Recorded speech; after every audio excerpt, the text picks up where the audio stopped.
Bismillahirrahmanirrahim. Assalamualaikum warahmatullahi wabarakatuh. Waalaikumsalam. Ya, alhamdulillahirradzi arsala rasulahu bil huda wa dinil haq liyudhhirahu 'ala dini kulli wa kafa billahi syahida. Amma ba'd. Perkenalkan kami kelompok 4 dari kelas Technopreneurship Institut Teknologi 10 November. Di sini kami diberi tugas oleh dosen Technopreneurship kami untuk membuat sebuah executive summary dari rancangan bisnis yang kami telah lakukan selama sebulan terakhir ini. Ya, baik tanpa berlama-lama, di sini kami bermaksud untuk menjelaskan hasil dari apa yang kami lakukan sebulan terakhir ini. Ya, sekarang saya akan share screen hasil kami.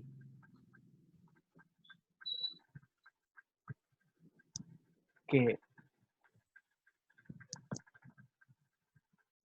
Bentar, ya.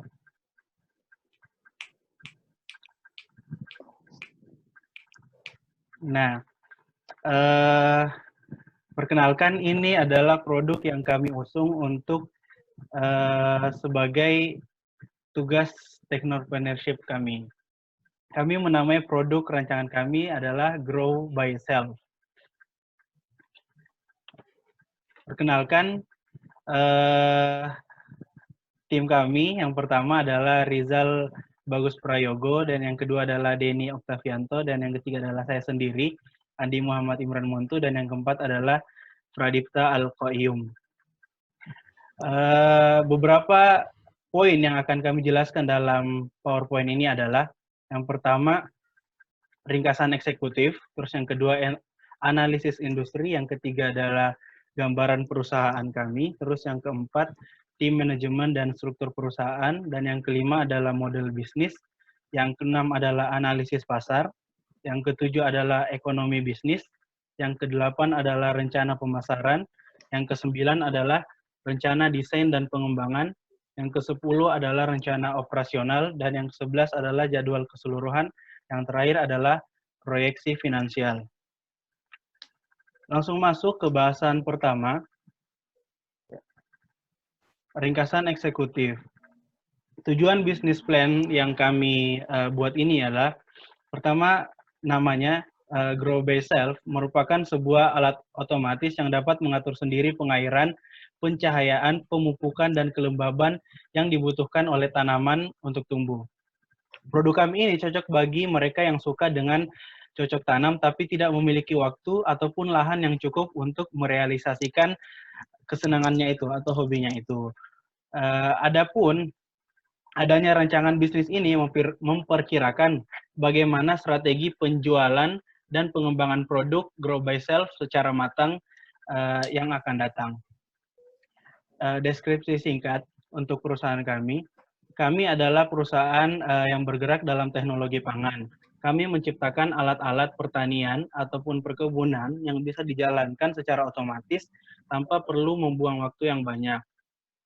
Dari sisi pembiayaan, kami merencanakan ada 4 sumber utama pendanaan kami. Yang pertama, iuran langsung pendiri.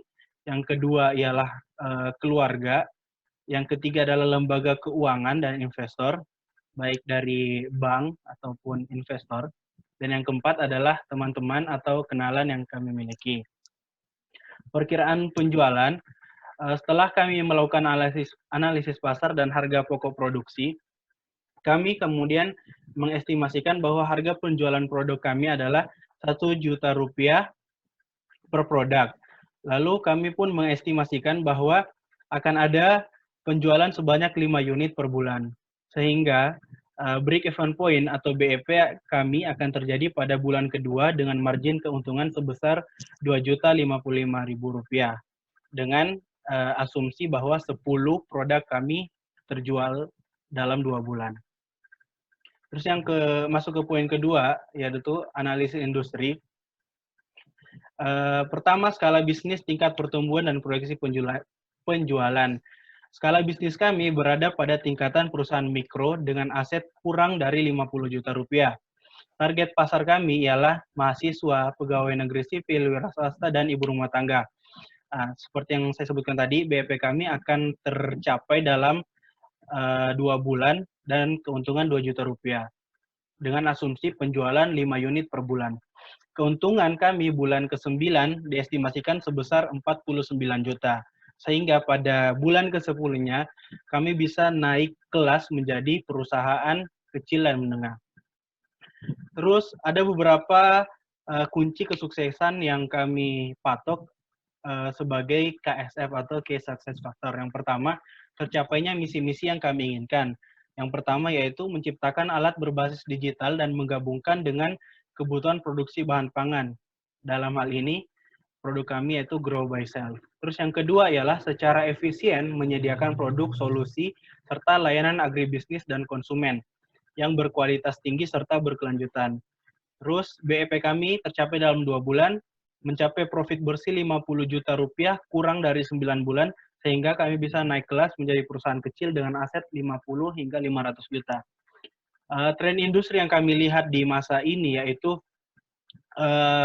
kita saat ini berada pada revolusi industri 4.0 dan 5.0, di mana revolusi industri 4.0 dan 5.0 itu menitik beratkan pada otomatisasi industri dan konektivitas. Sehingga keduanya itu ada dalam produk kami, yaitu Grow by Self, penggunaan otomasi produk dan kontrol jarak jauh. Deskripsi perusahaan kami. Sudah saya sebutkan tadi, Grow by Self adalah perusahaan yang bergerak dalam teknologi pangan, sehingga kami menciptakan alat-alat pertanian atau perkebunan yang bisa dijalankan secara otomatis.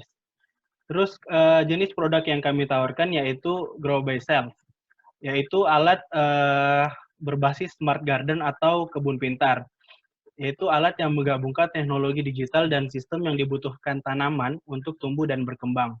Seperti yang disebutkan di awal, seperti pemupukannya, pengairannya, dan kelembaban tanah. Terus visi dan misi perusahaan kami, visi kami ialah menjadi perusahaan terdepan dalam teknologi pangan terbarukan, ramah lingkungan, dan sistem yang memudahkan penggunanya. Misi kami sudah disebutkan di awal. Lalu status saat ini yaitu perusahaan kami ini merupakan startup baru yang didirikan oleh beberapa kelompok mahasiswa dari Institut Teknologi 10 November Surabaya. Status hukum dan kepemilikan kami, perusahaan ini dilihat dari strukturnya dan pendirinya, perusahaan ini berbentuk firma dan kepemilikan perusahaan ini berada pada tangan pendirinya, yaitu kami di sini sebagai perancang perusahaan ini, yaitu Denny, Rizal, Imran, dan Fadib. Untuk selanjutnya akan dijelaskan oleh teman saya. Silakan. Oke. Yuk, share screen.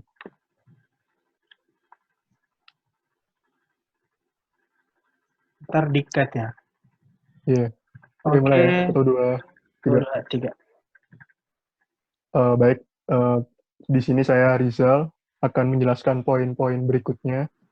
Jadi pada poin ini saya akan menjelaskan tentang struktur organisasi dari perusahaan ini. Dapat dilihat bahwasannya tingkat tertinggi dari struktur ini adalah General Meeting of Stakeholder atau pemilik saham. Kemudian baru ada jajaran direksi dengan yang dipimpin oleh Denny Octavianto. Kemudian turun ada direksi dan turun lagi ada jajaran dari para manajer. Next. Sebelum masuk ke pembagian tugas-tugas apa saja yang dilakukan oleh para manajer dan direkturnya, mungkin akan dijelaskan dulu. Jadi struktur organisasi ini dibentuk berdasarkan fungsional struktur, atau di mana artinya itu pembagian kerja dilakukan berdasarkan fungsi manajemennya. Jadi kita bagi berdasarkan fungsi pemasaran, fungsi produksi, dan fungsi sumber daya manusia. Kemudian untuk jenisnya yaitu System Tool Organization atau sebuah organisasi di mana tingkat manajer menengah lebih banyak daripada tingkat manajer tertinggi atau yang lebih rendah.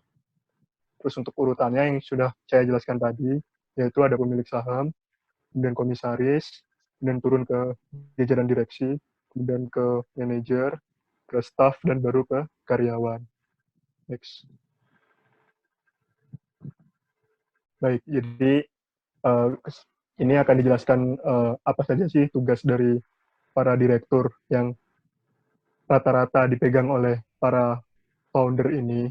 Jadi yang pertama ada presiden direktur yang dipimpin oleh Denny Octavianto, yaitu bertanggung jawab atas semua kegiatan yang dilakukan di dalam ruang lingkup perusahaan ini dan nantinya akan dilaporkan kepada komisaris dan pemilik saham. Kemudian ada vice president direktur atau wakil presiden direktur, di mana tugasnya yaitu membantu Denny sebagai presiden direktur dalam menjalankan tugas. Kemudian untuk direksinya ada 5 macam, yaitu logistik, produksi, HRD, finance, dan juga marketing. Untuk direksi logistik, tugasnya yaitu merencanakan kegiatan di perusahaan, kemudian memastikan bahwa bahan baku untuk proses produksi tetap ada, dan juga yang terakhir, bagaimana cara penyimpanan, baik itu produk ataupun bahan baku. Kemudian yang kedua ada produksi, yaitu tugasnya adalah merancang alat dan juga simulasi alat, kemudian ada penanggung jawab sebagai proses pembuatan produk dan cara kerja alat untuk dijadikan sebagai bahan promosi agar lebih mudah dimengerti oleh penggunanya. Kemudian ada HRD, yaitu bertugas selain sebagai memanage kinerja dari karyawannya, juga berguna untuk mencari inovasi lain tentang produk-produk lain yang mungkin nanti akan bisa mengembangkan usaha ini. Selain juga tentunya tetap mengembangkan produk agar bisa terus bersaing. Kemudian yang keempat ada finance atau keuangan, yaitu mengatur segala pengeluaran, pemasukan dari setiap proses cash flow di perusahaan ini. Kemudian yang terakhir ada marketing, yaitu orang yang langsung turun ke lapangan kasarannya, jadi dia yang menjual produk ke konsumen, kemudian dia yang memikirkan cara bagaimana memesan konsumen, dan juga yang terakhir yaitu customer service untuk para konsumennya. Next. Next. Oke, kemudian setelah kita membahas struktur organisasi, maka untuk perusahaan itu sesuai dengan track-nya atau sesuai dengan visi dan misi perusahaan, maka harus adanya bisnis model yang akan menjelaskan keseluruhan kegiatan di perusahaan ini.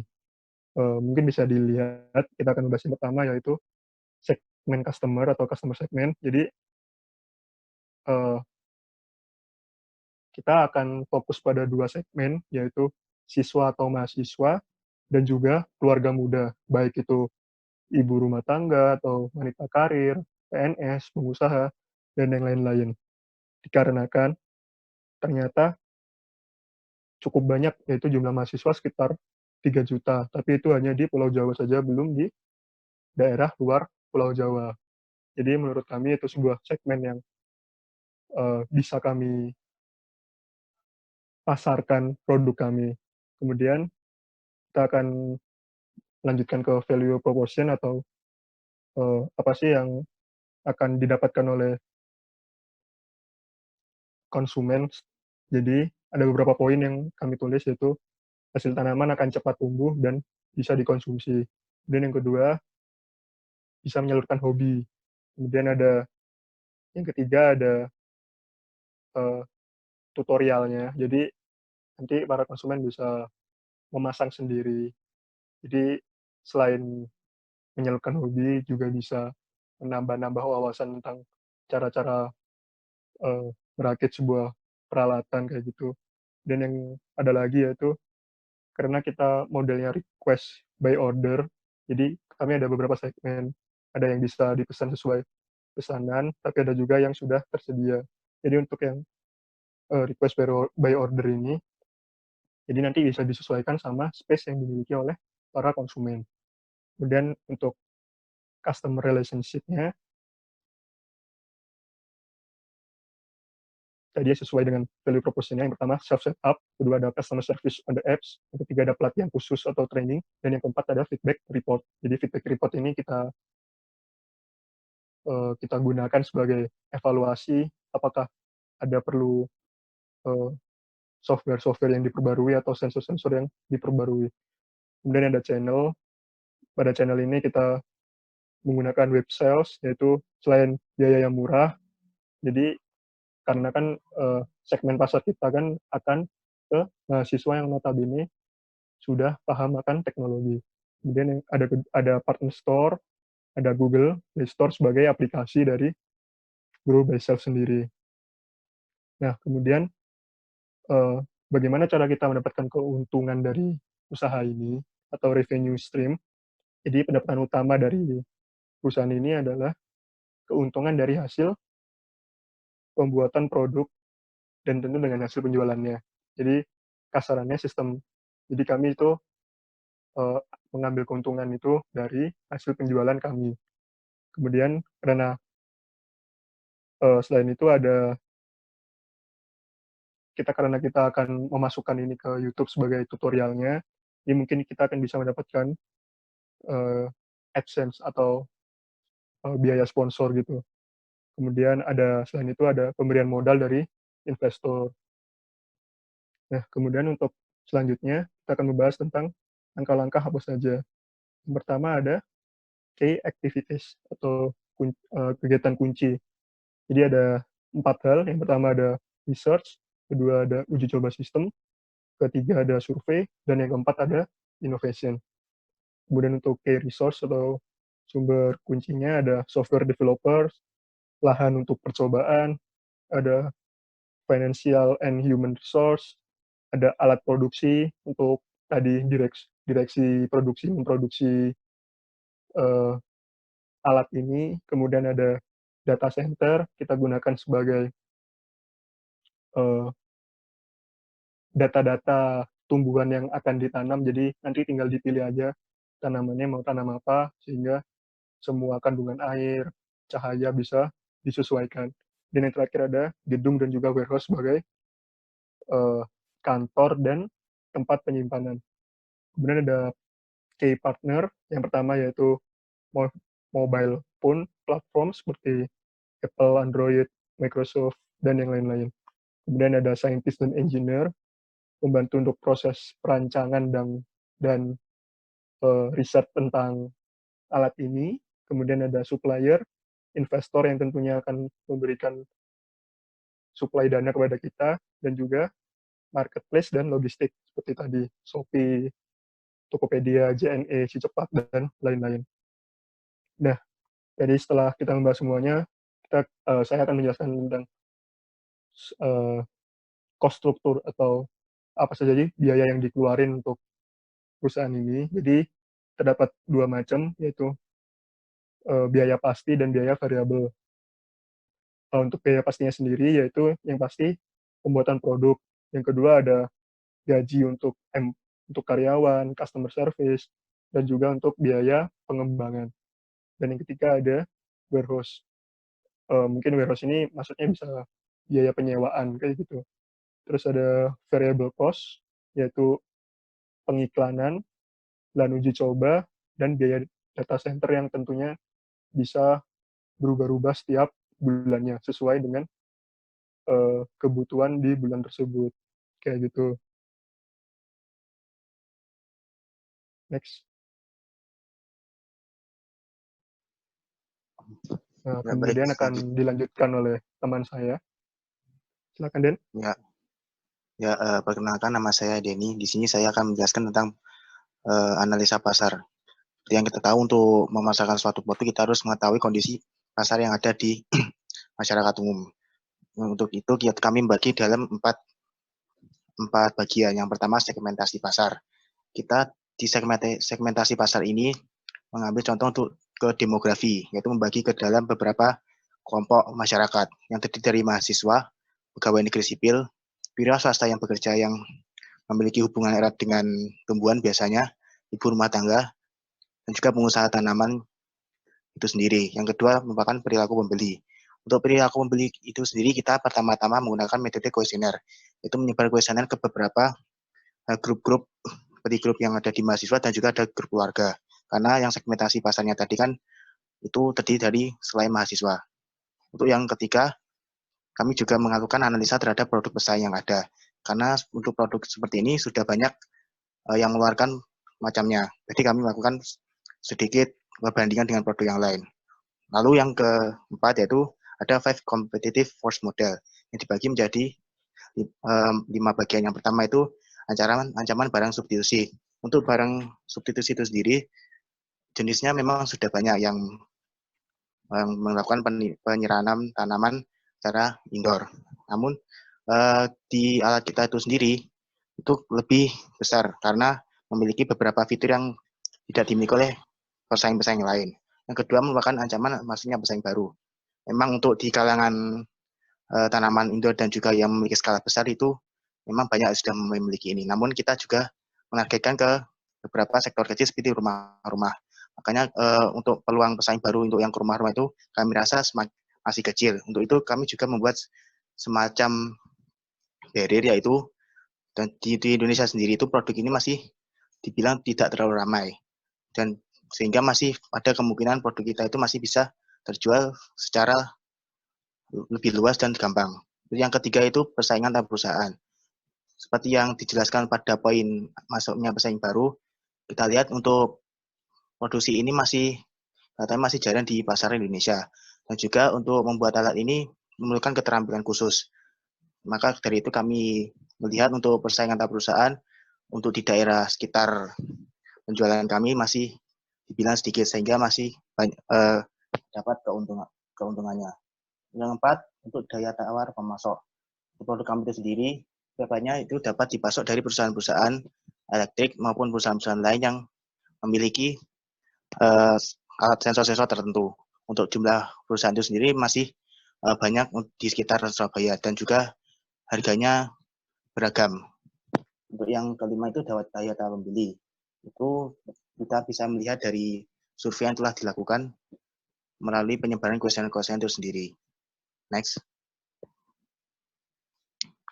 Ya, ini untuk survei. Kami melakukan survei dengan cara menyebar melalui Google Form ke grup-grup di Line maupun di WA.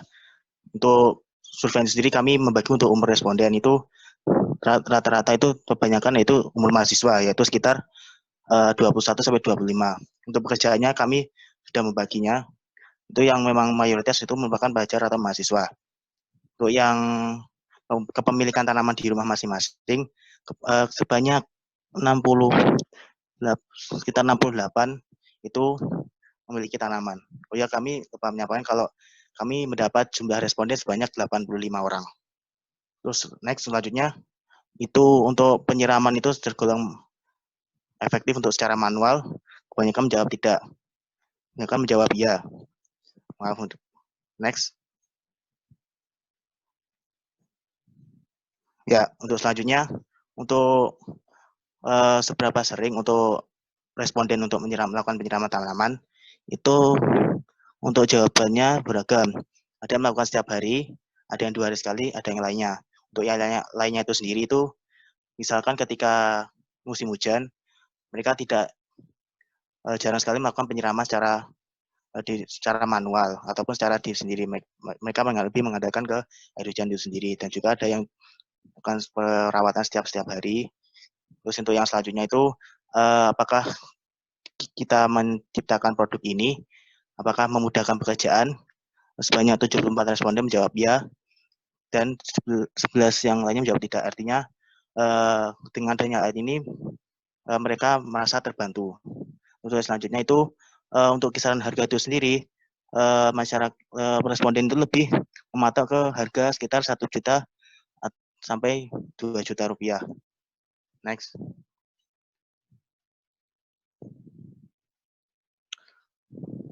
Nah, ini untuk perbandingan produk yang sudah ada di pasaran. Kita bisa lihat kami melakukan perbandingan pada automatic sprinkling, warranty guaranteed, starter kit, display, connect smartphone, custom by order, dan outdoor facilities. Kita bisa lihat untuk kebanyakan produk yang ada di luar itu sendiri, memiliki kelemahan yaitu tidak adanya koneksi ke smartphone dan bentuknya itu paten seperti itu, jadi tidak bisa dimodifikasi lagi. Juga kebanyakan produk itu lebih digunakan untuk tanaman indoor. Makanya kami tadi sudah di belakang teman saya itu bisa digunakan secara outdoor juga dan juga bisa dilakukan selera dari pembeli itu sendiri. Dan juga kami mematok juga harga 1 juta berdasarkan kuesioner yang telah kami sebar dan juga beberapa masukan dari responden-responden itu sendiri. Next.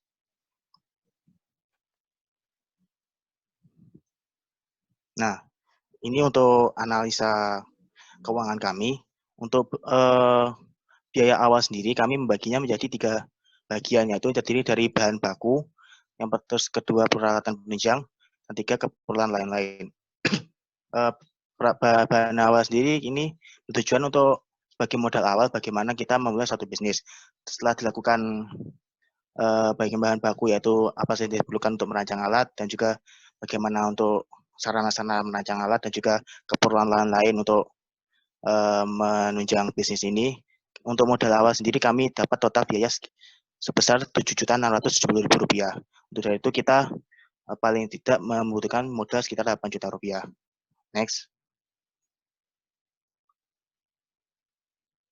Nah, untuk sumber pendapatan itu sendiri bisa diperoleh dengan cara 4 hal, yaitu dengan cara iuran langsung dari pendiri usaha itu sendiri, tapi ini kalau memang sudah biayanya sudah mentok itu sendiri. Yang kedua dari keluarga, dukungan dari keluarga juga pasti akan membantu jika kita ingin mulai suatu bisnis. Terus ketiga, ini lembaga keuangan, merupakan potensi besar dari pendapatan yang akan didapatkan. Terus yang keempat yaitu teman kenalan yang mungkin bisa mensupport bagaimana bisnis kita. Terus yang untuk biaya per bulan itu sendiri kita membagi menjadi 2, itu fixed cost dan variable cost.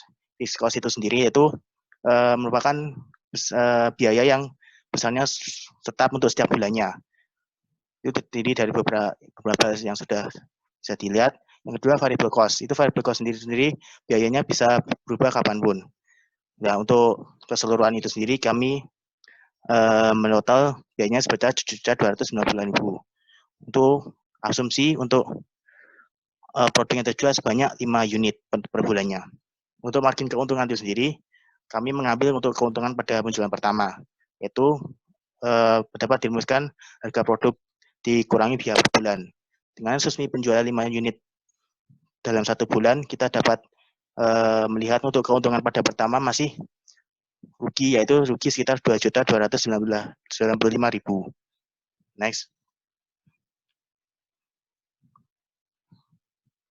Nah, untuk mengetahui kapan kita bisa melakukan balik modal, maka dilakukan perhitungan dengan BEP. Perhitungan digunakan menggunakan Microsoft Excel.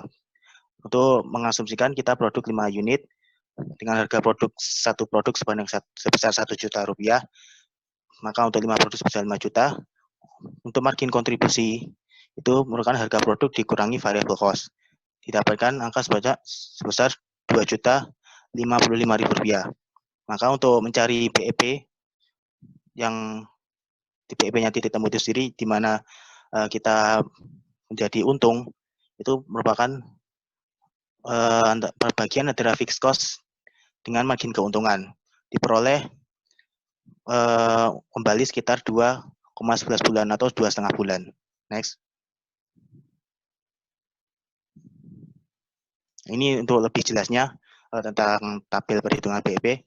Kita bisa lihat untuk di bulan kedua itu sendiri sebenarnya masih minus, yaitu Rp240.000. Makanya untuk bisa kembali modal itu sendiri diperlukan sekitar 2,11 bulan. Makanya tidak pas di 2 bulan itu sendiri. Itu sekitar 2 bulan lebih. Bisa dilihat di bulan kedua masih minus Rp240.000. Jadi kan dapat angkanya 2,11 bulan. Next. Mungkin selanjutnya akan dijelaskan teman saya, Rizal.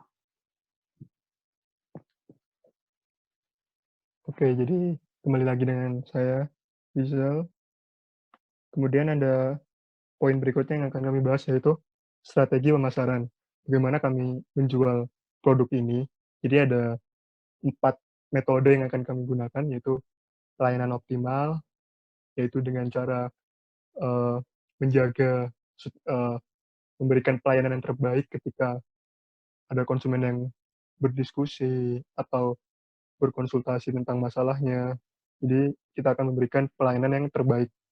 Kemudian yang kedua ada loyal customer, atau jadi, eee, untuk customer yang sudah lama, yang sudah sering berbelanja, maka akan disediakan beberapa hadiah, beberapa paket, untuk diberikan kepada konsumen tersebut, sehingga, hubungan antara konsumen dan juga produsen tetap baik.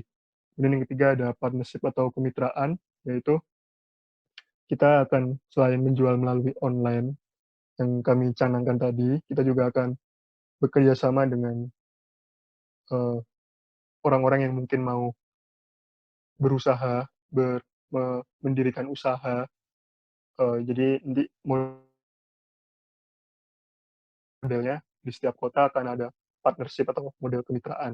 Dan yang terakhir ada, promosi lewat influencer, karena kan target dari usaha ini emang untuk anak muda, untuk ibu-ibu. Jadi saya rasa dengan adanya promosi dari influencer baik di Instagram ataupun di YouTube, eee, akan meningkatkan jumlah, eee, pembelian pada bulan tersebut, kayak gitu. Next. Nah, kemudian ada bauran pemasaran, terdapat 4P, yaitu produk, price, place, dan juga promotion. Untuk produk sendiri, apa sih kelebihan dari produk kami? Itu produk kami itu bergerak di bidang teknologi dan inovasi, yang tentunya, bukan hanya sebuah, produk yang, eee, bisa dibuat oleh sembarang orang, namun produk ini tuh terdapat teknologi dan inovasi di dalamnya, sehingga menjadikan produk ini, lekat dengan, eee, embel-embel inovasi, kayak gitu. Kemudian untuk harganya, kita patok Rp1.000.000 dengan garansi 1 tahun. Kemudian untuk place atau tempat produksi kita akan memproduksi di kota Surabaya, dan yang keempat yaitu promotion, kita akan terdapat 3 macam, yaitu marketplace, ada Shopee, ada Tokopedia, kemudian ada sosial media, Facebook, Instagram, dan ada kantor cabang, kayak gitu. Next.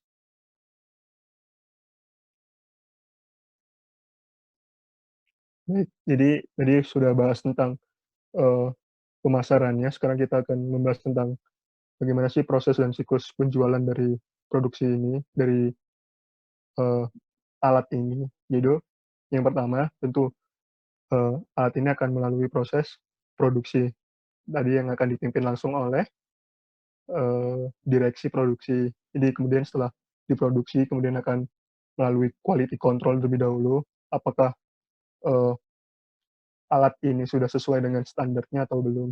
Dan ketika memang belum sesuai, maka akan kita kembalikan ke, proses produksi lagi untuk diperbaikin, kayak gitu. Kemudian yang ketiga, setelah proses quality control, ada penjualan, tadi yang bisa melalui online shop atau offline shop, kayak gitu. Dan untuk pengemasannya sendiri, kita akan membuat sebuah box, jadi, tentu akan aman ketika dikirim ke daerah-daerah di luar Surabaya. Kemudian kita akan mengirimnya, terus selain itu, kita juga terdapat kantor cabang yang selain digunakan sebagai tempat customer service, juga bisa digunakan sebagai tempat penjualan. Jadi nanti, eee, para pembeli bisa langsung datang ke kantor cabang ketika memang ingin membeli secara offline. Karena kan tidak semua orang kasarannya percaya beli melalui online shop, kayak gitu. Next. Next. Oke, baik. Jadi ini ada taktik penjualan dari kami, eee, ada beberapa, eee, promosi yang kita berikan. Jadi yang pertama ada free installation first, eee, 100 first buyer, atau jadi kita akan memberikan gratis biaya instalasi kepada 100 pembeli utama, 100 pembeli pertama yang memang mereka minta untuk langsung dipasangkan. Karena kan selain tadi kan sudah dijelaskan bahwasannya terdapat juga buku panduan untuk bisa self installation kayak gitu. Dan yang kedua ada eh, paket bonus setiap bulan. Jadi setiap bulan itu penjualannya itu ada bonus tapi berbeda-beda. Jadi misal pada bulan pertama gratis bibit tanaman A, bulan kedua gratis sensor A, bulan ketiga gratis biaya instalasi, bulan keempat gratis yang lain kayak gitu. Jadi setiap bulan beda-beda sehingga membuat konsumen itu menjadi penasaran. Dan yang terakhir tadi yaitu promotion and sale sosial media. Jadi kita sangat memanfaatkan sosial media sebagai media penjualan kita kayak gitu. Next.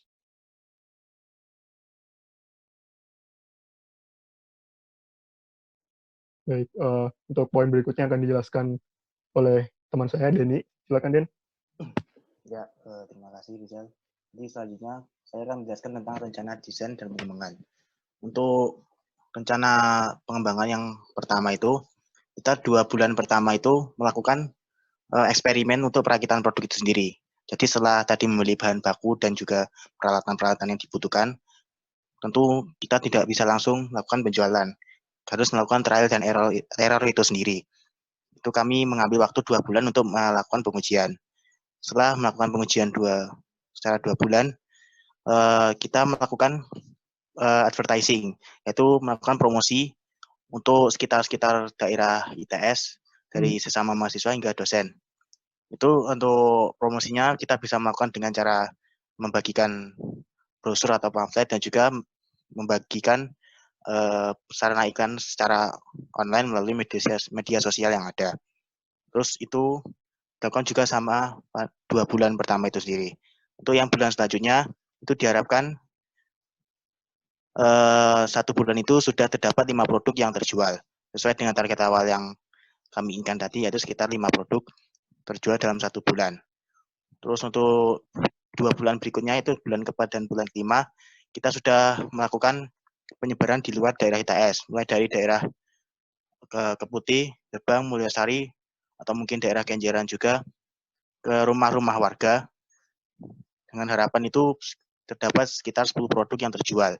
Untuk penjualan itu sendiri dilakukan dari rumah ke rumah. Terus yang selanjutnya di bulan yang sama itu kami juga menargetkan untuk menambah jumlah karyawan. Karena pada awalnya mungkin karyawan sekitar 10 orang, kami juga menambahkan sekitar 30 orang untuk memudahkan dalam pekerjaan dan pembagian waktu itu sendiri. Terus untuk bulan ke-6 itu sendiri, karena targetnya di Surabaya, lebih diluaskan ke daerah seluruh Surabaya, mulai dari Surabaya Barat, Timur, Selatan, dan insya Allah kalau bisa kita mengajukan unsur ke Dinas Pertanian dan Tata Kota atau ke Pemkot Surabaya untuk menjadikan alat ini sebagai alat untuk penyiraman tanaman di jalan-jalan besar, jalan umum kan banyak juga tanaman yang tumbuh di sana. Dan juga untuk harapan juga ini rata-rata sekitar 15 produk yang terjual untuk setiap bulannya itu sendiri. Next. Nah, untuk melakukan pengembangan semua itu sendiri, tentunya dibutuhkan ketekunan dan juga harus berani dalam menghadapi tantangan dan risiko yang ada. Untuk yang kami bagi dalam 4 jenis model tantangan dan risiko. Untuk yang pertama tentang sumber daya manusia dari perusahaan itu sendiri. Tidak dapat dipungkiri lagi untuk tujuan pembuatan bisnis ini bisa jadi sebagai bisnis sampingan. Tidak melupakan tugas mahasiswa sebagai waktu kuliah. Maka dari itu mungkin dalam masalah manajemen waktu atau manajemen diri mungkin setiap orang tidak memiliki waktu yang sama untuk waktu senggangnya. Maka dari itu kami harus bersiap-siap untuk menerima mungkin terdapat seseorang yang tidak bisa untuk ikut dalam suatu pembahasan karena sedang sibuk dengan urusan kuliah atau urusan yang lain. Waktu dan ketersediaan masing-masing anggota dalam suatu perusahaan itu sendiri. Yang kedua yaitu ketersediaan bahan baku. Untuk bahan baku itu sendiri, memang di daerah Surabaya banyak untuk yang mencarikan ketersediaan bahan baku itu sendiri. Akan tetapi tidak dapat menutup kemungkinan untuk bahan baku itu mengalami kelangkaan dan terpaksa harus mencari bahan baku hingga ke luar kota atau bahkan ke luar negeri itu sendiri. Maka dari itu perlu adanya perencanaan matang terkait bagaimana strategi mencari bahan baku dan juga mencari kenalan-kenalan developer terkait alat-alat elektronik khususnya yang dapat menunjang pembelian bahan baku itu sendiri. Bisa lewat online shop ataupun kenalan-kenalan lain. Terus yang ketiga itu modal. Untuk modal sendiri sudah ada dijelaskan di poin awal tadi, yaitu terdapat 4 sumber pendapatan. Dari keempat itu sendiri mungkin terdapat adanya keraguan dari pemberi modal itu sendiri. Apakah modal itu sendiri dapat diberikan? Dan ada keraguan terutama dari investor. Apakah ya dengan yakin produk itu bisa terjual dengan baik? Karena investor tidak ingin mengambil rugi jika ingin memberikan modalnya, ternyata perusahaannya itu tidak sukses yang seperti yang diharapkan. Selanjutnya itu konsumen dan pengiklanan. Dan juga metode pengiklanan mungkin yang tidak efektif dan terdapat penolakan dari konsumen itu sendiri dan tidak ada ketertarikan bisa menjadi halangan dan menghambat untuk penjualan itu sendiri. Sehingga tidak sesuai dengan target yang diinginkan pada awalnya itu sendiri. Next. Ya, selanjutnya akan dijelaskan oleh Mas saya, monggo.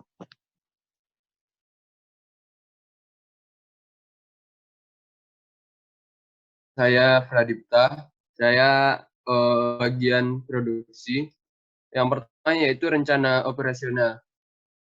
Uraian pelaksanaan operasionalnya di sini itu dimulai dari mencari dan menentukan lokasi produksi, di mana lokasi produksinya itu adalah di Surabaya sendiri. Selanjutnya setelah menentukan lokasi, kita akan lanjut ke menyusun ke strategi marketing. Setelah itu membeli bahan baku, lanjut ke proses produksi, lanjut ke distribusi produk dan pemasaran, lalu melakukan evaluasi dan pelayanan konsumer. Nah, di bagian rencana operasional ini, yaitu ada bagian backstage, yaitu yang tidak terlihat oleh customer. Yang mana itu adalah rangkaian produknya sendiri. Di rangkaian produksi ini terdapat masing-masing PIC ataupun person in charge. Next run. Nah, ini adalah layout tentang bagaimana perusahaan di bagian produksi. Yang pertama yaitu ada ruangan bahan baku. Kedua yaitu ruangan programming. Ketiga, ruangan perancangan dan packaging. Lalu ruang test and debugging. Lalu yang terakhir yaitu ruangan finishing. Satu ruangan ini itu dipimpin oleh Director of Production yang mana ada saya sendiri. Dan masing-masing ruangan akan dipimpin oleh seorang manajer. Baik itu bahan baku, programming, hingga finishing. Next. Adapun fasilitas-fasilitas dan peralatan yang dibutuhkan di perusahaan yaitu fasilitas, yaitu ruangan-ruangan yang disebutkan tadi, yaitu ruangan persiapan bahan baku, ruangan programming, ruangan perancangan dan packaging produk, lalu yaitu ruangan test and debugging produk. Adapun peralatan-peralatan yang kita butuhkan yaitu gunting, solder, timah gulung, suku cadang, dan PCB print. Next. Nah, jika tadi yaitu backstage, ada juga di bagian outstage, yaitu adalah rencana pengaduan pelayanan untuk para customer. Yang mana kita itu menyediakan layanan telepon call center, layanan pengaduan melalui media sosial, dan menyediakan layanan garansi jangka panjang untuk customer. Selanjutnya itu jadwal keseluruhan dari proses produksi produk. Nah, untuk survei lokasi pemasaran, itu pada bulan pertama kita lakukan dalam 2 minggu. Menyusun strategi marketing dilakukan dalam 4 minggu pada bulan pertama, dan pembelian alat dan bahan baku pada bulan pertama. Selanjutnya, proses produksi dimulai dari awal bulan kedua. Lalu penjualan dilakukan dimulai dari bulan keempat pada bulan kedua. Karena proses produksi setidaknya memakan waktu 3 minggu hingga proses penjualan pertama dilaksanakan. Selagi penjualan dilaksanakan, evaluasi dan analisa profit tetap kita lakukan, dan proses produksi tetap kita lakukan panjang waktu hingga kita menciptakan banyak profit. Next.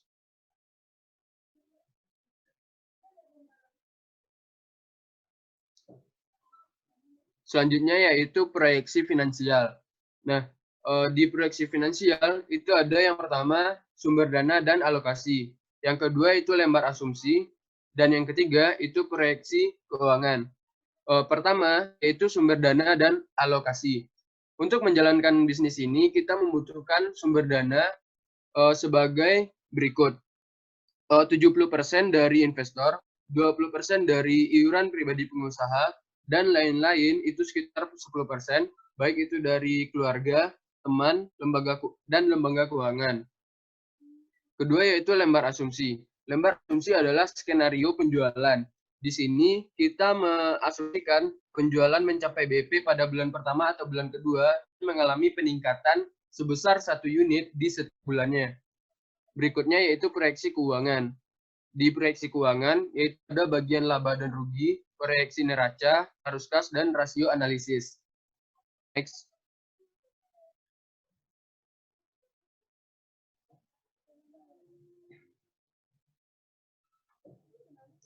Pertama yaitu laba dan rugi. Di sini dapat terlihat bahwa pada bulan pertama kita belum mendapatkan keuntungan, dan kita mendapatkan keuntungan setidaknya pada bulan kedua, yaitu di mana titik BIP tercapai dan mengalami peningkatan pendapatan di setiap bulannya berdasarkan asumsi kita mengalami peningkatan sebesar 1 unit di setiap bulannya. Kedua yaitu proyeksi neraca. Proyeksi neraca ini adalah total aset yang kita punya, yaitu ada kas, persediaan bahan baku, dan aktiva tetap, di mana di sini totalnya adalah 3.934.000. Next.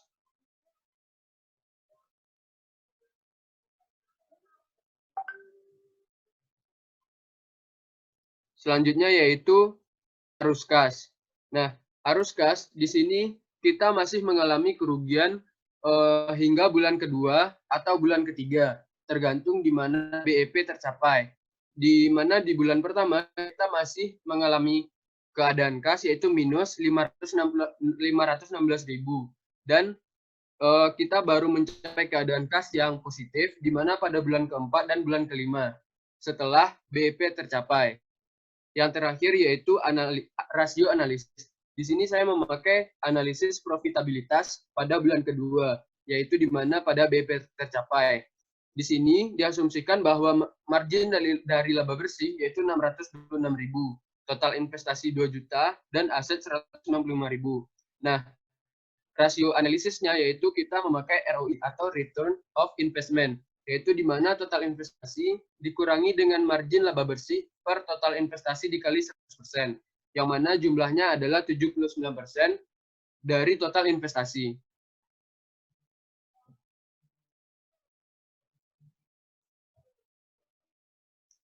Next. Oke, sekian bagian dari saya. Mungkin saya kembalikan lagi kepada Imran. Terima kasih.